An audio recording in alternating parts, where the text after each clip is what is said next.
Since I can't do anything else, I had to pull this clip out. This thing was a pain in the ass because my snap ring pliers don't want to get close enough.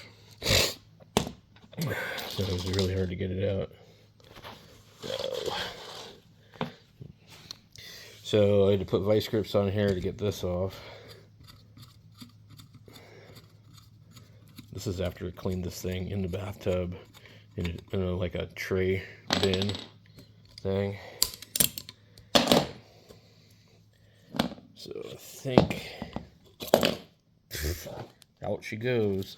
So you can rebuild this part. I don't even know for sure if this was leaking on mine, to be honest, but I would think so. So, geez, I think I can weld that.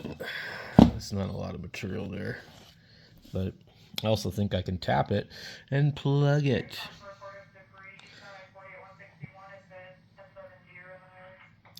So we'll see.